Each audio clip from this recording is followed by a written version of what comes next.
So my name's Sandbach. The reason why I talked to this group some time ago is that I have a business in Marlborough, and it's a very specialised business, and it's very vague. A brief introduction to that, so you know what I'm talking about. We sell very specialised adhesives. The sort of adhesives, you're probably familiar with things like Araldite. Two components, and mix them together. Well, the adhesives I sell are very specialised versions of that same family of adhesives, epoxy adhesives.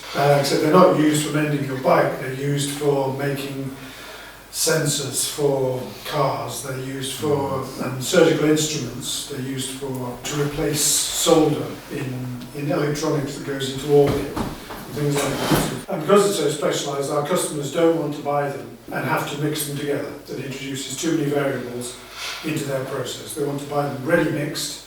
And you think, well, how does that work if you mix Araldite and it goes off? Well, years ago we found a method of mixing the epoxy together, and we found if you could freeze it at a cold enough temperature quickly enough, then you could sort of pause the chemical reaction that takes place. And of course the challenge is that we have to ship them frozen. So it's a bit like sort of sending frozen fish or something.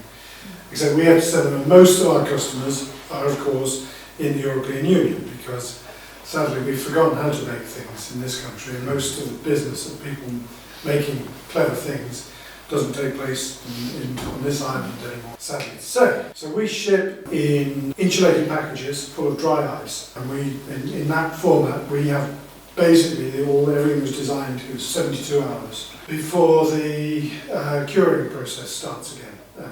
So after 72 hours, depending on the product, we might get another 24 hours, but really 72 hours and that's it. The goods are scrap. And because it's very specialised, it's very expensive. So one frozen box, the contents might be worth £10,000. So it's a very good business if you can get the stuff to the customer. Every customer, everyone who's exporting to the EU, they have to make a declaration of origin. And they have to have a legal basis to make them. This is a document we came up with to do that. There are lots of other issues, however. If you export goods to the EU within the single market, it's shipping to Barnsley is the same as shipping to Bratislava. It's literally the same thing. You just put a label on it and you ship it. There's no other paperwork. You don't even need to send a delivery note if you don't want to. The customer knows what he's receiving. Just like getting an Amazon delivery. Outside the EU, it's not the same. We have to make a customs declaration for every item that we export. We make between 2,000 and 3,000 shipments a year. So that's about 60 a week, which doesn't sound very much, but for each one we have to fill in all this stuff. And you have to get it right. If you get it wrong, goods will be bounced. And if they're bounced to customs, that's it, you've had it. And we estimate it's around about 5 minutes per shipment that we have to do, in addition to what we used to do. That's 5 solid work weeks per year, extra per year going to do. Which, in the end, we actually took on an additional person. So we've had to cover the cost of an additional person, at least half of one. So that's the first thing we had to do. Second thing we had to do, which we learned very, very quickly, was prior to Brexit, we shipped everything on Tuesdays and Wednesdays.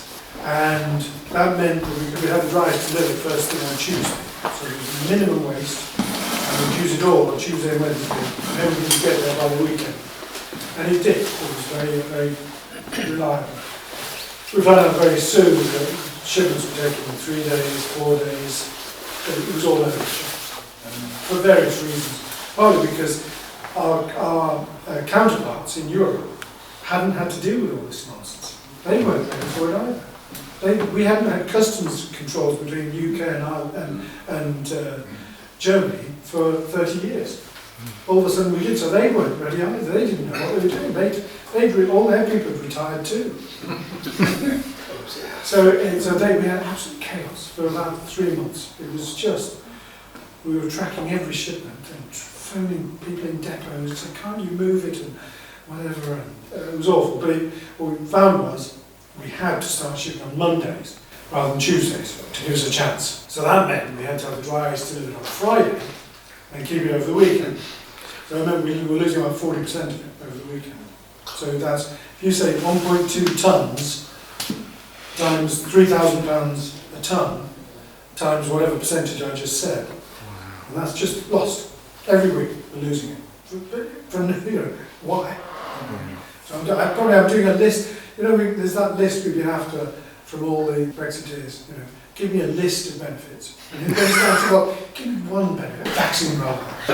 Or passports. Well, I've got a list just in my own company. I've got a list of actual costs that I can document. Even paper. We have to print so much more paper now. You can do 3,000 shipments and you have another 4 or 6 pages to go with every shipment.